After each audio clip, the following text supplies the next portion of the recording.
Hello दोस्तों, कैसे हैं आप सब। उम्मीद करता हूँ आप सब अच्छे होंगे। दोस्तों, आज की कहानी शुरू करने से पहले आप सभी से एक रिक्वेस्ट है। दोस्तों, अगर आपको मेरी कहानियाँ अच्छी लगती हैं तो प्लीज़ मेरे चैनल को सपोर्ट कीजिए। आपके सपोर्ट से ही हौसला बढ़ता है और काम में दिल लगता है, इसलिए ज़्यादा से ज़्यादा सपोर्ट कीजिए। और जिन दोस्तों ने अभी तक चैनल को सब्सक्राइब नहीं किया है तो प्लीज़ चैनल को सब्सक्राइब कीजिए। तो चलिए चलते हैं कहानी की तरफ। दीपक और अवंतिका की दोस्ती को कौन नहीं जानता था। पूरा कॉलेज उनकी दोस्ती का शुरू से ही गवाह रहा था। किस तरह दीपक और अवंतिका के बेशुमार झगड़े बेशुमार प्यार में बदल गए, किसी को पता ही नहीं चला। बीबीए का आखिरी साल था पर दोनों के झगड़े अभी भी वैसे के वैसे ही थे। अवंतिका, तुम नहीं मानोगी ना। क्या मानूं दीपक, गलती तुम्हारी है पर तुम कभी अपनी गलती नहीं मानते हो और जानती हूँ कभी मानोगे भी नहीं। ठीक है, अगर मेरी गलती है तो आज के बाद मैं तुम्हारे रास्ते में नहीं आऊँगा। खुश रहना तुम हमेशा। तुम कहाँ जाओगे दीपक, आज के बाद मैं ही तुम्हें नजर नहीं आऊंगी। दोनों एक दूसरे को पीठ दिखाते हुए अपने अपने रास्ते चले गए। पूरा दिन बीत गया बिना बात किए हुए और दोनों अपने अपने गुस्से को लिए बैठे रहे। बार बार अपना फोन उठाकर चेक करते और वापस रख गुस्से से भर जाते। समझता क्या है खुद को, पूरा दिन ऑनलाइन रहेगा पर मजाल है कि एक मैसेज कर सॉरी बोल दे। अकड़ू कहीं का। जब देखो तब ऑनलाइन, सारी दुनिया से बात करने का वक्त है इसके पास, मगर मुझसे बात नहीं करेगी मैडम। पता नहीं क्या समझती है खुद को, जैसे मैं मर जाऊंगा इसके बिना। यूं ही सोचते सोचते दोनों ने आंखों आंखों में ही रात गुजार दी। अगले दिन कॉलेज पहुंचने पर दोनों एक दूसरे को देखते हुए नजदीक आए और एक दूसरे के बगल से निकल गए। तुम नहीं बुलाओगे तो मैं क्यों आ बुलाऊं तुम्हें। जब तुम्हें फर्क नहीं पड़ता तो फिर मुझे क्यों पड़े। अवंतिका मन ही मन बड़बड़ा रही थी और उसकी सहेलियां उसे देख मुस्कुरा रही थी। वहीं दूसरी तरफ दीपक का भी ऐसा ही हाल था। वो खुद को दोस्तों और क्लास में बिजी रखने की नाकाम कोशिश में खुद को खुश रखने का दिखावा कर रहा था। कैंटीन में पहुंचने पर दोनों की नजरें टकराई और फिर दोनों ने एक दूसरे से अपनी नजरें हटा ली। पर दोनों को ही चैन नहीं आ रहा था। आज का दिन भी यूं ही गुस्से और ईगो में निकल गया और फिर रात एक दूसरे के ख्यालों में। अगले दिन अवंतिका सुबह कॉलेज पहुंची तो पता चला दीपक कॉलेज नहीं आया है। किसी को भी पता नहीं था कि वो कॉलेज क्यों नहीं आया। अवंतिका ने फ़ोन करना चाहा पर उसकी ईगो रास्ते में आ गई और वो बिना फ़ोन किए ही रह गई। दोस्तों के साथ कैंटीन में बैठे हुए भी अवंतिका वहाँ नहीं थी। तभी उमा ने छेड़ा, जब उसके बिना रहा नहीं जाता तो क्यों लड़ती है उससे। जा जाकर फ़ोन कर ले। क्यों, मैं क्यों करूँ फ़ोन, वो भी तो कर सकता है ना। अवंतिका ने अकड़ते हुए कहा। जिद्दी तो वो भी कम नहीं थी। दिन का आखिरी पीरियड चल रहा था, इसके बाद छुट्टी होने वाली थी। अब तक अवंतिका बेचैनी से बेहाल हो चुकी थी क्योंकि वह अभी तक जान नहीं पाई थी कि आखिर दीपक कॉलेज क्यों नहीं आया। वो ठीक तो होगा ना। कॉलेज ख़त्म होते ही उसने बिना किसी से कुछ कहे अपनी स्कूटी उठाई और पूरी रफ्तार से दीपक के घर की तरफ चल दी और सीधा दीपक के घर के गेट के आगे आकर रुकी। वह मन ही मन सोच रही थी, आज खूब डांट पड़वाऊंगी आंटी जी से इस नालायक को। डोरबेल बजी तो दीपक की माँ आरती जी ने दरवाज़ा खोला। अवंतिका बेटा तुम, आओ अंदर आओ। आंटी, वो आज दीपक कॉलेज नहीं आया और किसी को पता भी नहीं था कि क्यों नहीं आया, तो बस में पूछने आ गई। आरती जी अवंतिका को दीपक के कमरे में ले गई। दीपक सो रहा था। क्या हुआ आंटी से, अवंतिका को चिंता हुई।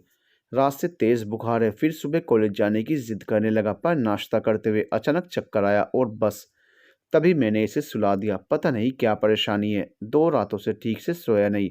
बताता भी नहीं, तुम पूछना शायद तुम्हें बताए। जाओ तुम उसके पास बैठो, मैं चाय और कुछ खाने को लाती हूँ। शायद तुम्हारे साथ कुछ खा ले, कल से ठीक से कुछ नहीं खाया इसने। आरती जी अवंतिका को दीपक के कमरे के बाहर छोड़कर किचन में चली गई।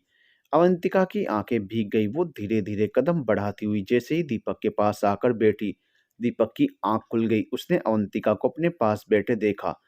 आ गई तुम। दीपक, आई एम सॉरी, ये क्या हाल बना लिया तुमने। फिर तुम तो खुश हो ना, मज़ा आता है ना तुम्हें मुझे सताने में। नहीं दीपक, कोई मज़ा नहीं आता तुमसे रूठने में। पर तुम मना भी तो कर सकते हो ना, मनाते क्यों नहीं। नहीं अवंतिका, मुझे मनाना ही तो नहीं आता, मत रूठा करो ना ऐसे, देखो क्या हाल हो जाता है मेरा। और कहीं मैं ज़िंदगी भर के लिए रूठ गई तो मर जाऊंगा और क्या। तुम रहना अपनी नाराज़गी के साथ, ठीक है ना।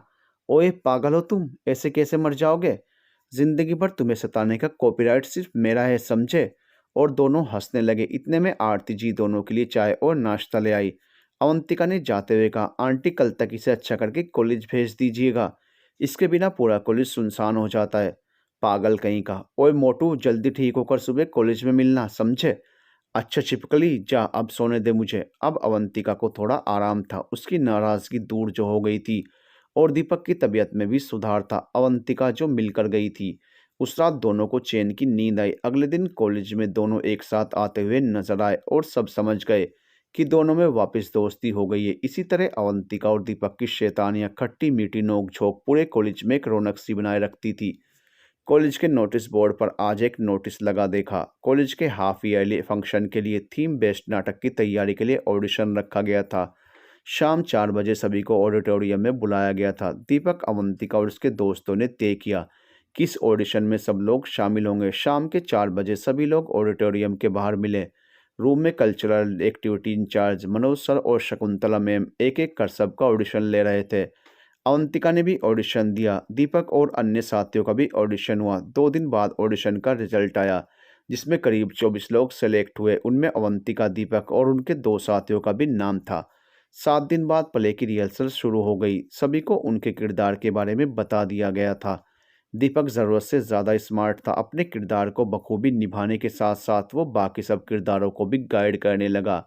ये सब देखकर मनोज सर और शकुंतला मैम बहुत प्रभावित हुए और उन्होंने सभी किरदारों से रिहर्सल करवाने का जिम्मा दीपक को दे दिया। दीपक बहुत काबिल था। उसने मनोज सर और शकुंतला मैम को 7 दिन बाद आकर रिहर्सल देखने को कहा।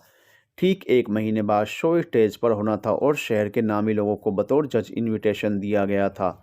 7 दिन बाद दीपक की तैयार टीम ने बहुत शानदार रिहर्सल पेश की। दीपक अब मनोज सर और शकुंतला मैम के साथ इस शो की तैयारी में व्यस्त हो गया। उधर अवंतिका का वक्त अकेले बीतने लगा। कॉलेज में उसके और भी दोस्त बनने लगे। उन सब से भी हर वक्त अवंतिका सिर्फ अपने और दीपक के किस्से ही सुनाती रहती। अवंतिका दिल की एकदम साफ थी, इसलिए कॉलेज के दोस्त उससे गहरे जुड़ जाया करते थे। वक्त मिलने पर दीपक अवंतिका के पास आता और जब अवंतिका उसे वक्त ना देने की शिकायत करती, तब अक्सर दोनों में झगड़ा हो जाया करता। तब दीपक अपने रिहर्सल में बिजी हो जाता और अवंतिका अपने नए दोस्तों में। यहाँ से दोनों के बीच एक अनकही सी दूरी आने लगी। अब दोनों का मिलना बहुत कम हो गया। सिर्फ रिहर्सल पर ही मिलते और फिर पूरा दिन कोई बात नहीं होती। आखिर शो का दिन आ गया। सबने इतनी खूबसूरत परफॉर्मेंस दी कि जज, कॉलेज के सभी प्रोफेसर, प्रिंसिपल और स्टूडेंट, सभी के दिल में दीपक ने एक खास जगह बना ली। शो की शानदार सफलता के बाद सभी दोस्तों ने सेलिब्रेट करने का डिसाइड किया। शाम को सब मिलकर शहर से बाहर बने एक रिजॉर्ट में सेलिब्रेट करने पहुंच गए। खूब ज़बरदस्त पार्टी हुई और रात ढलने पर दीपक ने अवंतिका से उसे घर छोड़ने के लिए कहा। चलो अवंतिका, मैं घर छोड़ दूं तुम्हें। नहीं दीपक, मैं मैनेज कर लूँगी। क्या मैनेज करोगी तुम, मुझे भी बता दो। ऋषभ मेरे घर के पास से ही होकर गुजरता है, मैं उसके साथ चली जाऊंगी। तुम बेकार में उल्टे रास्ते पर जाओगे और फिर वापस लौटना पड़ेगा। ओह, साफ साफ कहो कि तुम ऋषभ के साथ जाना चाहती हो। ठीक है, बेशक जाओ, पर एक बात सुनकर जाना अवंतिका। अवंतिका चुप रहकर उसकी बातें सुनती रही। उसे अच्छा लगता था बिना बोले सिर्फ उसे सुनते जाना। अवंतिका, जानता हूँ हमारे बीच एक दूरी सी आ गई है, सिर्फ इसलिए कि मैं शो के काम में बिजी हो गया था। पर इसका ये मतलब तो नहीं कि मैंने तुम्हारे अलावा किसी और के साथ वक्त बिताया है। मैंने तो सिर्फ अपने काम में वक्त बिताया। और तुम्हें सच में लगता है कि तुम्हारे बिना भी मैं रह सकता हूँ? तो ठीक है, मैं तुमसे कोई शिकायत नहीं करूँगा। तुम्हारे दूर रहने से अगर तुम खुश हो तो मुझे सुकून है। अब तुम जाओ, ज़्यादा देर मत करो, पर ध्यान से जाना और अपना ख्याल रखना। घर पहुँचते ही मुझे फ़ोन करना, मुझे तुम्हारी चिंता रहेगी। इतनी ही चिंता है तो फिर खुद ही साथ ले चलो। वैसे भी बातों में बहलाना खूब आता है तुम्हें, और जानते भी हो कि तुम्हारे अलावा किसी और के साथ जाकर मुझे कोई खुशी भी नहीं मिलेगी। फिर भी जानबूझकर ऐसी बात करते हो। दीपक मुस्कुरा दिया। चलो पागल लड़की। और दीपक और अवंतिका फिर से एक साथ पहले जैसे ही हंसने, बोलने और मिलने लगे। अक्सर अवंतिका नए दोस्तों से मिलने चली जाया करती, जिससे देखकर दीपक बहुत नाराज़ होता था। पर वो ज़्यादा कुछ कह नहीं पाता था, क्योंकि वो अवंतिका की आज़ादी नहीं छीनना चाहता था। उसे डर रहता था कि कहीं निर्दयी दुनिया अवंतिका का मासूम दिल न तोड़ दे। इसलिए उसके इर्द गिर्द अपनी नज़रें हमेशा कायम रखता था। अवंतिका ये बात जानती थी, पर उसे गुस्सा आता था कि क्यों दीपक हर समय उस पर शक करता रहता है, उसकी जासूसी करता रहता है। इस बात पर कई बार अवंतिका नाराज़ भी हुई, पर फिर खुद ही बात को भुला भी दिया करती थी। इन्हीं नोक झोंक के बीच उनकी कॉलेज लाइफ अंतिम पड़ाव पर आ पहुंची थी। यार क्या सोचा है तुम सब ने? बीबीए के फाइनल एग्ज़ाम अगले महीने शुरू होने वाले हैं। 2 महीने के अंदर रिजल्ट भी आ जाएगा। उसके बाद क्या करने वाले हो तुम सब? दीपक ने आज सबको कैंटीन में बुलाया और सबसे आगे के फ्यूचर प्लान को डिस्कस करने के लिए ये बात शुरू की। यार, मेरे पापा ने मुझे ऑफिस ज्वाइन करने के बोल दिया है। मैं तो एमबीए करना चाहता हूँ, पर उन्होंने कहा है कि अब उन्हें काम में मेरे साथ की ज़रूरत है। तो मेरा तो फाइनल है, ऑफिस ज्वाइन कर लूँगा। विकास ने अपनी बात कही। मैं भी कोई जॉब सर्च करूँगी और पढ़ाई नहीं होती बाबा मुझसे, सुनिधि ने अपना बताया। मैं तो एमबीए करने की सोच रहा हूँ, एंट्रेंस की तैयारी करूँगा, सचिन ने बताया। तुम क्या करोगे दीपक? सचिन ने पूछा। मेरा तो ऐसा है, पापा का बना बनाया बिजनेस है, उन्होंने कह दिया है जब मन करे आ जाना।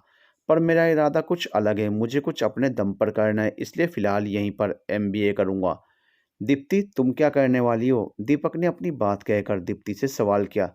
सिंपल एमबीए, अगर छोड़ दी पढ़ाई तो घर वाले शादी करवा देंगे मेरी। ना बाबा, अभी से कौन पढ़े शादी वादी में, इसलिए कोई ऑप्शन नहीं मेरे पास सिवाय पढ़ने के। दीप्ति की बात सुनकर सब ठहाका लगाकर हंस दिए। तभी दीपक ने अवंतिका से पूछा, अवंतिका तुम्हारा क्या इरादा है? ये भी बताना पड़ेगा मुझे। अपना तो फिक्स है, जहाँ तुम वहाँ मैं, कहकर अवंतिका मुस्कुरा दी। तभी सुनिधि बोल पड़ी, आहा क्या प्यार है, और सब मस्ती करते हुए अपने अपने घर निकल पड़े। अगले दिन शकुंतला मैम ने दीपक को बुलाया। दीपक, तुमने बहुत शानदार प्ले प्लान किया था। अब सुनो, एग्जाम के बाद रिजल्ट आने से पहले एक नए प्ले की तैयारी शुरू करनी है। उसकी डिटेल्स तुम मनोज सर से ले लेना, मुझे पूरी स्क्रिप्ट बनाकर अगले सोमवार को दे जाना। ओके मैम, कहकर दीपक अपनी मित्र मंडली के पास आया और उन्हें पूरी बात बताई और नए प्ले की तैयारी के लिए शाम को मीटिंग रखी। शाम को मीटिंग में उसने प्ले के लिए एक नया सब्जेक्ट सबके सामने रखा। सभी को सब्जेक्ट बहुत पसंद आया। दीपक ने सभी को उनके रोल्स बता दिए। मेन लीड रोल उसने अपने और अवंतिका के लिए रखा, लेकिन एक जगह अभी भी खाली थी और उसके लिए दीपक को तलाश थी एक नई लड़की की। पर सब लोग मिलकर भी नहीं सोच पा रहे थे कि ऐसी लड़की कहाँ मिलेगी जो ऐसा शातिर रोल कर सके। दीपक ने उन सबसे स्क्रिप्ट लिखने में हेल्प करने को कहा। इसके लिए उन्होंने 2 दिन दीपक के ही घर पर ठहरने का प्लान बनाया। सब लोग खुश थे क्योंकि इन 2 दिनों में सब खूब मस्ती करने वाले थे। उसके बाद सब अपने एग्ज़ाम की तैयारी में बिजी हो जाएंगे और फिर एग्ज़ाम के बाद इस प्ले की तैयारी शुरू कर देंगे। सभी को कल शाम का इंतज़ार था। अगले दिन ठीक शाम 6 बजे सभी दोस्त दीपक के घर पहुंच गए। सुनिधि, विकास, सचिन, दीप्ति और अवंतिका, सब लोग अपने एक एक बैग के साथ दीपक के घर मौजूद थे। दीपक के मम्मी पापा ने उनके लिए ऊपर के फ्लोर पर इंतज़ाम कर दिया था ताकि उन्हें किसी तरह की डिस्टरबेंस ना हो। चाय नाश्ते के बाद सब लोग सीरियस होकर स्क्रिप्ट पर विचार करने लगे। सब ने अपने अपने डायलॉग्स लिखने शुरू किए। मस्ती के साथ साथ काम, ये उम्र भी कुछ ऐसी ही होती है जब पंछी खुले आसमान में अपने पंख फैलाना चाहता है, बिना किसी रोक टोक ऊंचाइयां नाप लेना चाहता है, और ऐसे में दोस्तों का साथ जैसे सोने पर सुहागा। और सब दोस्त इन गोल्डन डेज को खूब इंजॉय कर रहे थे। काफ़ी देर काम करने के बाद सब थक गए। सुनिधि और विकास बाहर बालकनी में खड़े आसमान के तारों को देख रहे थे। दीपक चुपचाप अवंतिका को छत पर ले गया। दीप्ति और सचिन उन दोनों जोड़ों पर हंस रहे थे और अपना कोई जोड़ीदार ना होने पर अफसोस जताकर एक दूसरे को दिलासा दे रहे थे। करीब 9:30 बजे जब मम्मी ने खाने के लिए नीचे बुलाया, तब सब लोग नीचे आ गए और डाइनिंग टेबल पर खाने पर कुछ ऐसे झपटे जैसे कब से भूखे हों। दीपक अपने मम्मी पापा की इकलौती संतान था, इसलिए इस तरह सबका घर में उधम मचाना ना सिर्फ दीपक को अच्छा लग रहा था, बल्कि मम्मी पापा भी दीपक को खुश देखकर बहुत खुश थे। रात देर तक सब बातें करते रहे, एक ही कमरे में गपशप करते मस्ती करते। कब सब लोग सो गए किसी को खबर नहीं हुई, पर दीपक और अवंतिका ने एक दूसरे को देखते हुए पूरी रात आंखों ही आंखों में गुजार दी। सुबह 8 बजे मम्मी ने आकर सबको जगाया। कमरे का हाल देखकर उनसे अपनी हंसी रोकी नहीं गई। मम्मी की हंसी सुनकर सबकी आंख खुल गई। तभी मम्मी ने कहा, ऐसा लग रहा है जैसे जंगल से कुछ बंदर भागकर मेरे घर में आ गए हों। देखो तो क्या हाल बना रखा है कमरे का। आंटी जी, वो पता ही नहीं चला कब हम लोग सो गए। हम अभी सब ठीक कर देते हैं। सुनिधि ने जब ये बात कही तो अवंतिका और दीप्ति ने उसकी बात का समर्थन किया। नहीं बेटा, उसकी कोई ज़रूरत नहीं। तुम सब लोग तैयार होकर नाश्ते के लिए नीचे आ जाओ। ये सब तो उर्मिला और राघव मिलकर कर लेंगे। मम्मी ने भी हिदायत दी और जाने लगी।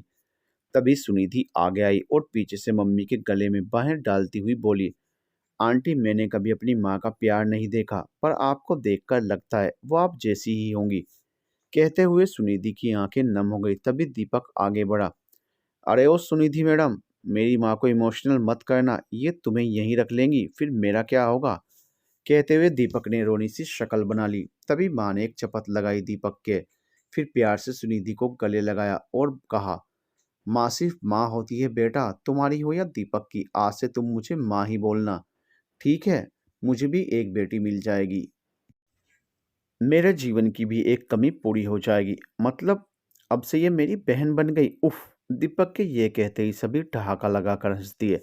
इमोशनल सीन हो गया तो चलें तैयार होकर नाश्ते पर, बहुत काम बाकी है अभी। और सब लोग तैयार होने चल दिए। 9 बजे सब लोग नाश्ते की टेबल पर आ गए।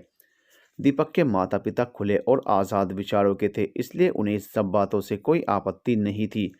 दीपक के सभी दोस्त उसे लक्की बोलकर मम्मी पापा की तारीफ कर रहे थे और दीपक उन्हें यह कह रहा था कि अब नज़र मत लगाओ यार, नाश्ता कर। सभी दोस्त फिर से कमरे में आ गए और स्क्रिप्ट का काम आगे बढ़ाने लगे। स्क्रिप्ट का काम आज हर हाल में ख़त्म करना था, क्योंकि उसके बाद एग्ज़ाम की तैयारी शुरू करनी थी। सब डूब कर डायलॉग लिखने में लगे थे। ऐसे समय दीपक की नज़र अवंतिका पर टिकी हुई थी। उसे काम में डूबा हुआ देख दीपक उसकी सादगी और खूबसूरती में खो गया। वहीं सुनिधि भी चुपचाप से विकास को निहार रही थी। काम में खोया हुआ विकास उसे किसी छोटे से मासूम बच्चे जैसा लग रहा था। तभी दीप्ति ने दीपक को और सचिन ने सुनिधि को जोर से कोहनी मारी। ओ मजनू की औलाद, डायलॉग अवंतिका के चेहरे पर लिखे हैं क्या? दीप्ति ने दीपक को छेड़ा। तभी सचिन बोल पड़ा, और नहीं तो क्या, वहां अवंतिका का चेहरा पढ़ा जा रहा है और इधर विकास का चेहरा पढ़कर सुनिधि मैडम डायलॉग लिख रही हैं। सभी लोग ठहाका लगाकर हंस दिए। अवंतिका उठकर मुस्कुराती हुई छत की तरफ भागी और दीपक उसके पीछे पीछे उसे पकड़ने भागा। छत पर भागते खेलते हुए अचानक अवंतिका झूले पर गिर पड़ी और उसे बचाते हुए दीपक ठीक उसके ऊपर गिर पड़ा। नीचे अवंतिका और उसके ऊपर दीपक, दोनों की आंखें एक दूसरे की आंखों की गहराई में उतर रही थी। दोनों की गर्म सांसों की महक एक दूसरे को महका रही थी। होंठ फड़फड़ाने लगे। दोनों ही जैसे अब अपने वजूद में नहीं थे। प्यार उन दोनों के रूप में निखर रहा था। तभी दीप्ति छत पर आई। उसके आने की आहट ना दीपक ने सुनी, ना ही अवंतिका ने। ओ प्रेम पुजारियों, प्रेम की पूजा हो गई है तो चलो, माँ ने नीचे बुलाया है चाय के लिए। हंसते हुए दीप्ति नीचे चली गई। दीपक और अवंतिका झेंप कर रह गए। स्क्रिप्ट का काम लगभग खत्म हो गया था। सभी वापस जाने की तैयारी करने लगे। वापस लौटने को किसी का भी मन नहीं था, पर लौटना तो था। जाते समय सबकी आंखें नम थी। माँ का गला भी भर आया था। उन्होंने सभी बच्चों को आते रहने के लिए कहा। सुनिधि को गले लगाकर खूब प्यार दिया और अब सब अपने घर लौट आए थे। आज की रात सबकी आंखें जाग रही थी। काले आसमान में बादलों से लुका छिपी करते सितारों में सभी अपनी यादों को ढूंढ रहे थे और मुस्कुरा रहे थे। कुछ ही दिनों में एग्जाम शुरू हो गए। सबने पूरे मन के साथ एग्जाम दिए। उसके बाद छुट्टियां शुरू हो गई। अगले दिन शकुंतला मैम ने दीपक को फोन कर कॉलेज बुलाया, साथ ही सभी दोस्तों को भी लाने को कहा। 1 घंटे में सभी कॉलेज पहुंच गए। प्ले की क्या प्रोग्रेस है दीपक? मैम स्क्रिप्ट तैयार है, सभी किरदार भी चुन लिए गए हैं, बस 3 किरदार बाकी हैं। जल्दी उनका चुनाव भी हो जाएगा और आज से 3 दिन बाद रिहर्सल शुरू कर देंगे। गुड, ये देखो ये है मुक्ता, इसी साल एमबीए में दाखिला लिया है। तुम देख लो अगर इसके लिए भी कुछ है तो तुम्हारे पास। शकुंतला मैम ने मुक्ता से सभी का परिचय करवाया। सभी दोस्त मुक्ता को देखकर खुश हुए। देखने में सादगी से परिपूर्ण, रंग जरा सांवला पर नैन नक्श सुंदर थे। प्यारी सी सौम्य सी मुस्कान हर समय चेहरे पर। बहुत जल्दी सबसे घुल मिल गई थी मुक्ता। दीपक को जिस तरह के किरदार की जरूरत थी वो उसे मुक्ता में नजर आ गया था। अगले दिन तक उसे बाकी 2 किरदार भी मिल गए थे। सबने मिलकर रिहर्सल शुरू कर दी थी। मुक्ता बहुत स्मार्ट और इंटेलिजेंट थी। दीपक उससे काफी इम्प्रेस था। बल्कि दीपक ही नहीं, सभी दोस्त उससे काफी इम्प्रेस थे। अवंतिका की भी मुक्ता से अच्छी और गहरी दोस्ती हो गई थी।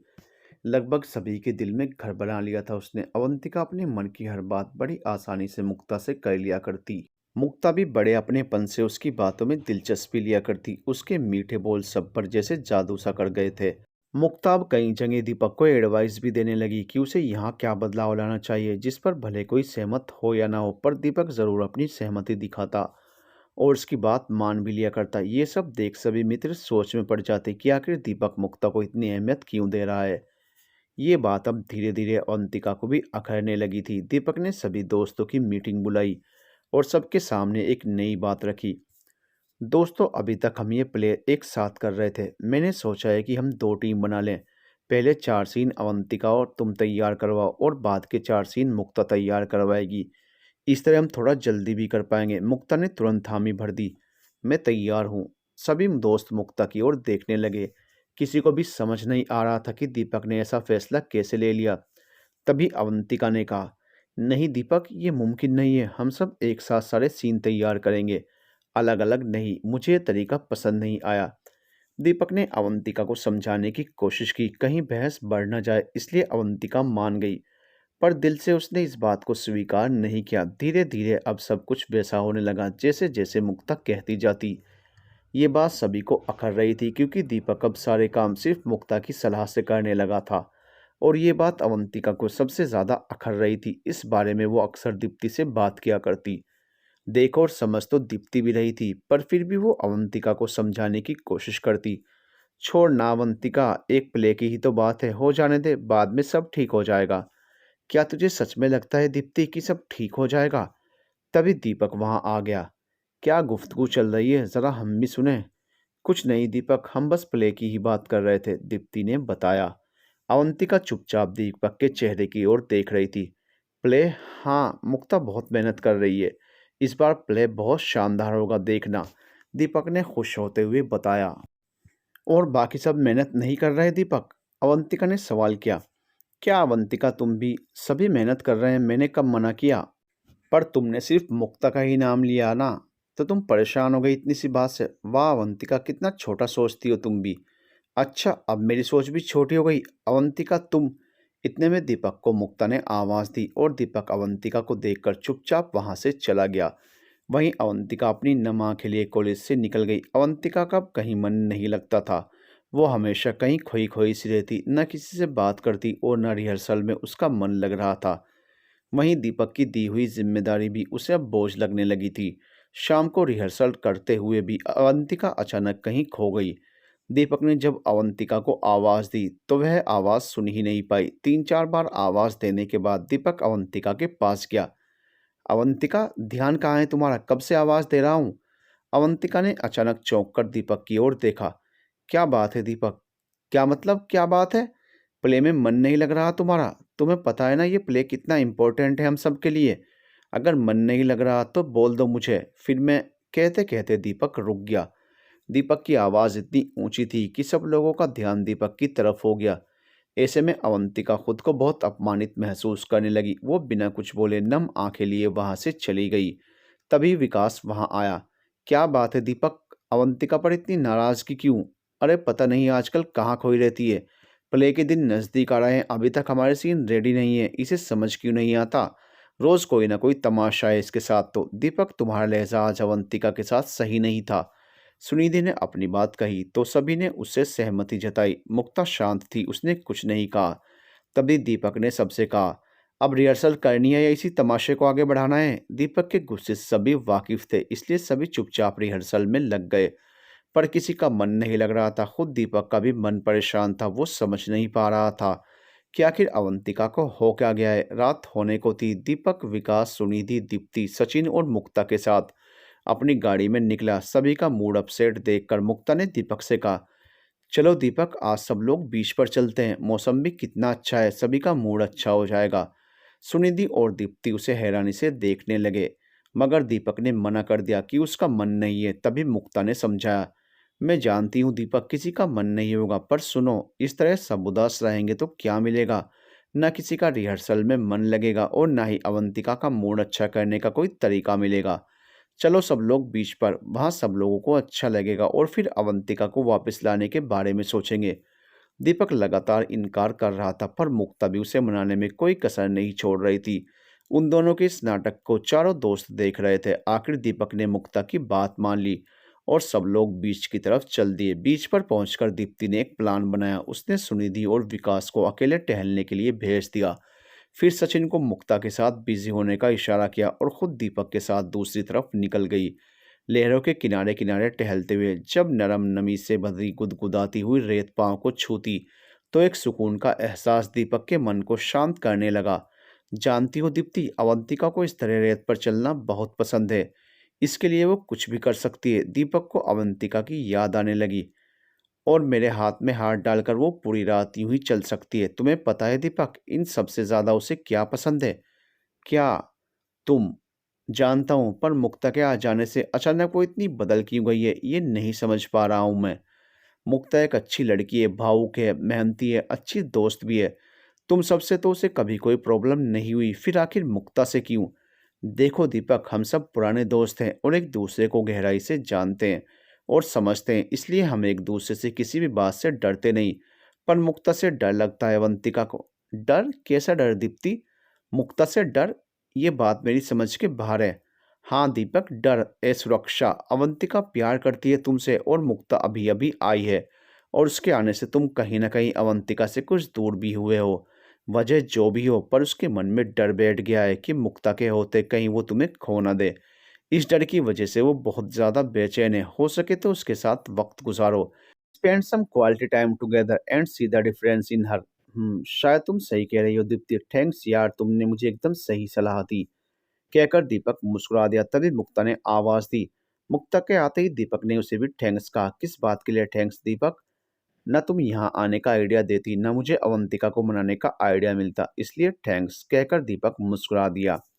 मुक्ता बस मुस्कुरा कर रह गई। सभी लोग बाहर डिनर के लिए चले गए। सब लोग बार बार अवंतिका की बात करने लगे, जिसे देख मुक्ता थोड़ा असहज हुई। फिर उनकी बातों में शामिल हो गई। अवंतिका को भी यहाँ होना चाहिए था, कितना अच्छा लगता ना। मुक्ता ने अपनी बात बीच में डालने की कोशिश की। मैं कॉल करती हूँ उसे। इससे पहले कोई उसे रोकता, उसने तुरंत अवंतिका को कॉल लगा दिया। हेलो अवंतिका, क्या कर रही हो? अवंतिका के फोन उठाते ही मुक्ता ने पूछा। मुक्ता के इस तरह फोन आने पर अवंतिका चौंक गई। कुछ नहीं मुक्ता, बस अभी डिनर किया था। तुम कहो, इस समय अचानक कॉल करने की कोई खास वजह? क्यों अवंतिका, क्या मैं तुम्हें इस समय कॉल नहीं कर सकती? नहीं, वो बात नहीं। अच्छा कहो, कैसे याद किया? बस यूं ही, हम सब तुम्हें मिस कर रहे थे, इसलिए तुम्हें कॉल लगा लिया। हम सब?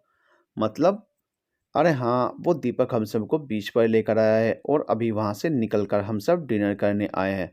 तो बस यहाँ तुम्हारी ही बातें हो रही थी, सोचा तुम्हें कॉल ही लगा लूँ। अवंतिका को ऐसा लगा जैसे किसी ने उसके जख्मों पर नमक छिड़क दिया हो। उसका गुस्सा और बढ़ गया था। उसने फ़ोन कट किया और अपने कमरे में चली गई। उधर दीपक ये देखकर खुश हो रहा था कि मुक्ता को अवंतिका का कितना ख्याल है। वहीं दीप्ति और सुनिधि समझ गई थी कि मुक्ता ने जानबूझकर ऐसा किया है ताकि वो अवंतिका को और तकलीफ दे सके। मुक्ता पूरी तरह से सुनिधि और दीप्ति की नज़रों में गिर चुकी थी। उमा को बहुत गुस्सा आया मुक्ता पर। उसी समय उसने वॉशरूम जाने का बहाना किया और रेस्टोरेंट से बाहर आकर अवंतिका को फ़ोन लगाया, पर अवंतिका ने फ़ोन नहीं उठाया। तभी दीप्ति ने अवंतिका की माँ को कॉल किया और अवंतिका से बात कराने के लिए कहा। माँ ने अवंतिका को आवाज़ दी तो अवंतिका को फ़ोन लेना ही पड़ा। वो ना नहीं कह पाई। हेलो, हेलो अवंतिका, मेरी बात सुनो। फ़ोन मत काटना अवंतिका, हम सब बीच पर मुक्ता की ज़िद पर गए थे। हम में से किसी का मन नहीं था जाने का। दीपक ने कितनी बार मना किया, पर मुक्ता ने उससे हाँ करवा ही ली। और हम सब दीपक की कार में थे, तो इसलिए ना नहीं कह सके। सुनो अवंतिका, मैं देख रही हूँ कि मुक्ता क्या कर रही है, पर प्लीज़ ऐसे में तुम कमज़ोर मत पड़ो, क्योंकि तुम कमज़ोर पड़ गई तो मुक्ता जीत जाएगी। कल कॉलेज में आ, फिर तुझसे पूरी बात करती हूँ। और सुन, दीपक तुझसे और सिर्फ तुझसे प्यार करता है। आज उसने तुझे बहुत मिस किया, मैंने खुद फील किया है। इसलिए तू कल अच्छे मन से कॉलेज आ, सब ठीक हो जाएगा। फिक्र मत कर, हम सब तेरे साथ हैं। दीप्ति, तुम फ़ोन ना करती, इस समय तो मैं चैन से सो नहीं पाती। थैंक्स। इतना कहकर अवंतिका और दीप्ति ने एक दूसरे को गुड नाइट कहा और फ़ोन रख दिया। अब दोनों को चैन था। अगले दिन कॉलेज में एक बार फिर दीपक और अवंतिका पहले की तरह एकदम नॉर्मल, जैसे कुछ हुआ ही नहीं। अक्सर जैसे दोनों खूब लड़ने के बाद पहले जैसे हो जाते थे। अवंतिका अब खूब जोश के साथ आगे आकर सीन तैयार करवा रही थी। उधर मुक्ता ये सब देखकर थोड़ी हैरान थी। वो जैसे ही दीपक को बुलाती, अवंतिका उसी समय दीपक के पास आकर उसे अपनी बातों में लगा लेती। मुक्ता समझ नहीं पा रही थी कि आज अवंतिका अलग सी क्यों लग रही है। दीपक को भी दीप्ति की बात याद थी, इसलिए उसने भी आज अवंतिका के साथ ज़्यादा वक्त बिताने की कोशिश की। कुल मिलाकर आज का दिन अवंतिका का रहा। उसकी खुशी उसके चेहरे पर साफ नजर आ रही थी। कितने मासूम होते हैं ऐसे रिश्ते, जो ज़रा से ध्यान देने पर फूलों से खिलखिला उठते हैं और थोड़ी सी नज़रअंदाजी पर मुरझाने लगते हैं। कहीं रिश्ते की महक आसपास के वातावरण को सुगंधित करती है, तो कहीं कांटों की चुभन तकलीफ पहुंचाती है। पर कहाँ पता होता है उन दोनों को उस वक्त कि वो क्या पा रहे हैं या क्या खो रहे हैं। वो तो बस उस वक्त को जी रहे होते हैं। जहाँ एक और अवंतिका खुश नजर आ रही थी, वहीं मुक्ता बस मुस्कुरा कर रह जा रही थी। कोई नहीं जानता था कि आखिर मुक्ता के मन में क्या है। क्या वाकई वो कोई साजिश कर रही है, या फिर सब यूं ही वक्त का खेल चल रहा है। आज दीपक अवंतिका को छोड़ने के लिए सबसे पहले निकल गया। सभी दोस्त खुश थे कि चलो दोनों का झगड़ा आखिर खत्म हुआ। अवंतिका के घर पहुंचकर दीपक अंकल आंटी से मिलने घर के अंदर गया। वो अभी वहां बैठा ही था कि मुक्ता का कॉल आ गया और दीपक हड़बड़ी में अवंतिका से बिना कुछ कहे वहां से निकल गया। अवंतिका किचन से पानी लेकर बाहर आई तो देखा दीपक बिना कुछ कहे जा चुका है। माँ ने बताया कि किसी मुक्ता का फोन आया था और बस कुछ जरूरी काम है कहकर वो निकल गया। अवंतिका ये सुनकर बेचैन हो गई। वो कमरे में आकर सोचने लगी, आखिर ऐसा क्या कहा होगा मुक्ता ने जो दीपक बिना मुझसे कुछ कहे ही निकल गया। बालकनी में टहलते हुए अवंतिका सोचने लगी, अवंतिका शायद तू बेवजह ही परेशान हो रही है। जिस बात का कोई अस्तित्व ही नहीं, उसे बेवजह अस्तित्व में लाकर खामखा अपना और दीपक का रिश्ता खराब कर रही है। ये सच है कि मुक्ता एक अच्छी लड़की है, मेहनती है, काबिल है। हम सबके बीच अपनी जगह बनाने के लिए उसने काफ़ी मेहनत की है। और फिर दीपक तो है ही इतना अच्छा, हर कोई उसके जल्दी ही करीब आ जाता है। प्यार तो उसका अवंतिका से ही है और रहेगा, पर कभी कभी वो जो इतनी जली कटी सुना देता है ना, वो चुभ जाता है। सहन नहीं होता, पर कोई नहीं, खुद को साफ मन से एक बार फिर आगे कर और इस प्ले को पूरा करने में साथ दे। कुछ इसी तरह अपने मन को समझाकर अवंतिका ने खुद को तैयार किया। जैसे ही उसने एक सकारात्मक सोच का प्रवाह अपने मन में किया, उसका मन हल्का हो गया और अब वो चैन से अपने काम में लग गई। अगले दिन सुबह कॉलेज में सब लोग रिहर्सल के लिए दीपक और मुक्ता का इंतजार कर रहे थे, पर दोनों में से कोई भी अभी तक कॉलेज नहीं आया था। सब लोग चिंता में थे कि आखिर बात क्या है। इतने में अवंतिका भी आ गई। जब उसे पता चला कि दीपक और मुक्ता अभी तक नहीं आए हैं, तो उसने तुरंत ही दीपक को फोन लगाया। काफी देर घंटी बजने के बाद फोन बंद हो गया। अवंतिका ने दोबारा फोन मिलाया, मगर कोई जवाब नहीं आया। अब अवंतिका की चिंता बढ़ गई। फिर उसने मुक्ता का नंबर लगाया, उसका भी यही हाल था। दो बार फोन लगाने के बाद भी जब उसने फोन नहीं उठाया, तो सबने दीपक के घर जाने का तय किया। सबने अपनी स्कूटी और बाइक उठाई और दीपक के घर निकल गए। रास्ते में काफी जाम होने की वजह से उन्हें पहुंचने में करीब 45 मिनट लग गए। वहां पहुंचकर उन्होंने डोरबेल बजाई तो दीपक की मां ने दरवाजा खोला और वो सबको एक साथ देखकर चौंक गई, पर खुशी के साथ उन सबको अंदर बुलाया और सोफे पर बैठाया। क्या बात है माँ, दीपक आज कॉलेज नहीं आया, उसका फ़ोन भी नहीं मिला, तो हम सब घबरा गए और सीधा यहाँ चले आए। कहाँ है वो, और सब ठीक तो है ना? सुनिधि ने माँ के गले लगकर सवाल किया। माँ ने मुस्कुराकर जवाब दिया, अब सब ठीक है सुनिधि, दीपक और मुक्ता ने सब संभाल लिया। ये सुनकर सब चौंक गए। अब सब ठीक है से क्या मतलब है माँ? क्या हुआ था और क्या संभाल लिया दीपक और मुक्ता ने मिलकर? अवंतिका ने सवाल किया। अरे बाबा शांत हो जाओ, बताती हूँ सब। कल शाम को अचानक दीपक के पापा की तबीयत बिगड़ गई और वो चक्कर खाकर गिर पड़े। उस समय मैंने बहुत कोशिश की, पर दीपक का नंबर नहीं लगा। पर भला हो मुक्ता का, अचानक उसका फोन आ गया। मैं परेशान थी, उसे जब सारी बात बताई तो वो डॉक्टर को साथ लेकर फौरन घर आ गई। डॉक्टर ने तुरंत हॉस्पिटल ले जाने और कुछ इमरजेंसी में टेस्ट करवाने की बात कही। मैं घबरा गई थी, पर मुक्ता ने सब संभाल लिया। तभी घर आकर मुक्ता ने दीपक को कॉल लगाया और पूरी बात बताई। तब से मुक्ता एक पल भी यहाँ से कहीं नहीं गई। अभी मैंने ही उसे कहा कि थोड़ा आराम कर ले। ये बात सुनकर सभी लोग हैरान हो गए। तभी अवंतिका ने पूछा, आंटी दीपक और मुक्ता कहाँ हैं? दीपक ऊपर नहाने गया था और मुक्ता उसी के बगल वाले कमरे में सो रही है। अवंतिका ने फिर पूछा, क्या मैं उनसे मिलने जाऊं? हाँ मिलाओ, तब तक मैं तुम सबके लिए कुछ लेकर आती हूँ, माँ ने सोफे से उठते हुए कहा। हम सब भी साथ चलते हैं माँ, कहते हुए दीप्ति और सुनिधि भी माँ के साथ किचन की ओर चल दी। वहीं सचिन और विकास अंकल जी को देखने उनके कमरे की ओर चल दिए। अवंतिका ऊपर दीपक के कमरे में पहुंची तो वहां का नजारा देख वो दरवाजे पर ही खड़ी रह गई। उसे अपनी आंखों पर यकीन नहीं हो रहा था। दीपक शायद अभी अभी नहाकर बाहर निकला था। उसके बदन पर टॉवल लिपटा हुआ था और मुक्ता कोई डायरी लिए इधर उधर भाग रही थी, जिसे पकड़ने के लिए दीपक उसके पीछे भाग रहा था। अचानक दीपक और मुक्ता बेड पर गिर पड़े। इस हाल में मुक्ता के ऊपर दीपक को गिरे हुए देखकर अवंतिका की आंख भर आई, और जब उन दोनों ने अवंतिका को नम आंखों में देखा तो वो समझ गए कि अवंतिका ने उन्हें गलत समझ लिया है। अवंतिका तुरंत सीढ़ियों से नीचे उतरी और घर से बाहर निकल गई। दीप्ति ने उसे निकलते हुए देखा तो उसे रोकने के लिए उसके पीछे गई, पर अवंतिका तेजी से निकल गई।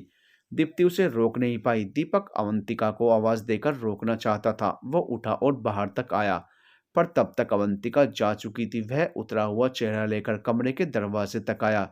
और उसने अजीब सी नज़रों से मुक्ता की ओर देखा। मुक्ता उदास चेहरे से आंखें नीचे किए उसके कमरे से निकल बगल वाले कमरे में चली गई, जहां आंटी ने उसे ठहरने के लिए भेजा था। ये पूरा वाकया नीचे से दीप्ति ने देखा था और वो समझ गई कि ऊपर क्या हुआ होगा। कुछ ही देर में दीपक और मुक्ता नीचे आ गए। आंटी भी चाय नाश्ता लेकर बाहर आ गई। अरे तुम सब यहाँ हो, अवंतिका कहाँ गई? दीपक की माँ ने पूछा। आंटी वो चली गई, दीप्ति ने जवाब दिया। चली गई? पर क्यों, क्या हुआ, सब ठीक है ना? आंटी ने पूछा, पर किसी ने कोई जवाब नहीं दिया। कुछ देर वहां रुककर सब लोग निकल गए। मुक्ता भी चली गई। दीपक ने अवंतिका को फोन लगाया, पर अवंतिका ने फोन नहीं उठाया। दीपक ने कई बार कोशिश की, पर अवंतिका ने फोन नहीं उठाया। अब दीपक परेशान हो गया। उसे आज पहली बार लग रहा था कि उससे गलती हो गई है। अवंतिका उसके बारे में पता नहीं क्या क्या गलत सोच रही होगी। वो उठा, उसने बाइक निकाली और अवंतिका के घर जा पहुंचा। अवंतिका घर की छत पर थी, अकेली बेचैन सी एक और बैठी बस आकाश की ओर देखती जा रही थी। उसकी आंखें लाल थी, जैसे थोड़ी देर पहले खूब रोई हो। दीपक चुपचाप उसके पास आकर बैठ गया। अवंतिका मुझसे बिना मिले चली आई? दीपक समझ नहीं पा रहा था कि क्या बात करे, कैसे करे। उसकी इस बात पर एक नज़र अवंतिका ने उसकी तरफ देखा और फिर वापस आसमान की तरफ देखने लगी। अवंतिका की आदत थी, जब भी उसका दिल दुखता या कोई गहरी चोट लगती तो खामोश हो जाया करती थी। किसी से ना कोई शिकायत करती, ना किसी की बात का जवाब देती। बस चुप होकर खुद को अकेले कर लिया करती थी। अवंतिका, कई बार हम जो देख लेते हैं उसका वो मतलब नहीं होता जो हम निकाल लेते हैं। आंखों देखा भी कई बार गलत होता है। तुम सुन रही हो ना मेरी बात? अवंतिका ने एक बार फिर दीपक की तरफ देखा। कहो दीपक, जो कहना है कहो, मैं सुन रही हूँ। मुक्ता के हाथ मेरी पर्सनल डायरी लग गई थी, जिसे वो पढ़ना चाहती थी। मैं नहीं चाहता था कि वो पढ़े, इसलिए मैं उससे वापस छीनने की कोशिश कर रहा था। बस इसी में अचानक वो मुझसे टकराकर बेड पर गिरी और मैं भी लड़खड़ाकर उसके ऊपर गिर गया। और उसी समय तुम वहां पर आ गई। बस इतनी सी बात है, और मैं जानता हूँ वो देखकर तुम्हें बुरा लगा है। गलती किसी की भी नहीं थी, फिर भी मैं तुमसे माफ़ी मांगता हूँ। प्लीज़ तुम नाराज़ मत होना। अवंतिका ये बात सुनकर और दीपक को इस तरह परेशान देखकर बेचैन होने लगी। दीपक उसे कभी इतना परेशान नहीं दिखा था, और आज तो वो माफ़ी मांग रहा था। ये बात अवंतिका को भीतर तक छू गई। उसने दीपक का मन ठीक करने के लिए पहले खुद को शांत किया और फिर कहा, कोई बात नहीं, जाने दो। तुम इतने परेशान क्यों हो? पापा की तबीयत ठीक तो है ना? पता नहीं अवंतिका, कल रिपोर्ट आएंगी पापा की, तभी कुछ पता चलेगा। पर मुझे बहुत चिंता हो रही है उनकी। आई होप सब ठीक हो, सब ठीक होगा, तुम फिक्र मत करो। अवंतिका ने दीपक को दिलासा दिया। पर यह बताओ, कौन सी पर्सनल डायरी है तुम्हारी जो तुमने आज तक मुझे भी नहीं बताया? दीपक मुस्कुरा दिया। है, उसमें तुम्हारे और अपने बारे में लिखता रहता हूँ, कहानी की तरह। ये सुनकर अवंतिका मन ही मन खुश हुई। फिर दोनों कुछ देर बातें करते रहे। अब दोनों का मन ठीक था। दीपक ने अवंतिका को बताया कि अगले हफ्ते प्ले है, तो हम लोग 4 दिन बाद अपनी फाइनल रिहर्सल कर लेंगे, ताकि कुछ भी गड़बड़ ना हो, सब कुछ अच्छे से हो जाए। उसके बाद हमारी नई क्लासेस भी शुरू हो जाएंगी। कल से एडमिशन शुरू हैं। तुम समय पर आ जाना, साथ में एडमिशन करवाएंगे। अवंतिका मुस्कुरा दी। ठीक है। दीपक अब घर निकल गया। अगला पूरा दिन सब लोग एडमिशन में लगे रहे। किसी ने रिहर्सल के लिए नहीं सोचा। कॉलेज खत्म होने में 1 घंटा बाकी था। सभी लोग कैंटीन में आकर मिले। एडमिशन हो जाने की खुशी में सब सेलिब्रेट कर रहे थे। तभी मुक्ता वहां आई। क्या बात है, आज रिहर्सल नहीं करनी? मुक्ता ने पूछा। नहीं, आज सब लोग एडमिशन हो जाने की खुशी में सेलिब्रेट कर रहे हैं। आओ तुम भी हमारे साथ शामिल हो जाओ। सचिन ने मुक्ता को इनविटेशन दिया। वो भी शामिल हो गई। कॉलेज खत्म होने के बाद सब लोग अपने घर निकल गए। अवंतिका दीपक के साथ उसके घर चली गई, उसके मम्मी पापा से मिलने। घर पहुंचकर अवंतिका ने दीपक से उसी डायरी की बात पूछी। दीपक, मुझे दिखाओ ना वो डायरी, मुझे पढ़नी है। अभी नहीं अवंतिका, थोड़ा सब्र करो, हमारी शादी हो जाने दो, उसके बाद पढ़ना वो डायरी। अवंतिका जिद करने लगी, पर दीपक नहीं माना। दोनों की नोकझोंक चलती रही और दिन बीतने लगे। आज फाइनल रिहर्सल थी, पर दीपक अभी तक कॉलेज नहीं आया था।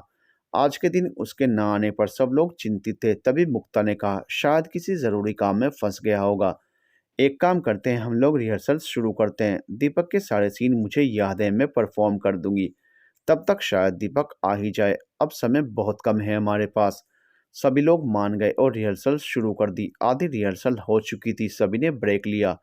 तभी अचानक घबराया हुआ सा दीपक कॉलेज पहुंचा। उसे घबराया हुआ देखकर सभी दोस्त परेशान हो गए। क्या बात है दीपक, सब ठीक है ना? मुक्ता ने सवाल किया। तभी अवंतिका दीपक के करीब आ गई और उसका हाथ थाम लिया और उसे सवालिया नजरों से देखने लगी। अवंतिका पापा कहते हुए दीपक का गला भराया। क्या पापा, क्या बात है दीपक? पापा ठीक है ना? अवंतिका घबरा गई। पापा की रिपोर्ट्स ठीक नहीं आई अवंतिका। डॉक्टर का कहना है कि उनकी एंजियोग्राफी करनी पड़ेगी। मुझे बहुत डर लग रहा है। मैंने आज तक पापा को कभी ऐसे बीमार नहीं देखा। मैं उनको ऐसे नहीं देख सकता। कहते हुए दीपक की आंखों में आंसू आ गए। तब अवंतिका ने उसे गले से लगा लिया। To be continued. दोस्तों, आगे चलकर क्या मोड़ लेगी दीपक और अवंतिका की प्रेम कहानी जानने के लिए बने रहिएगा हमारे साथ।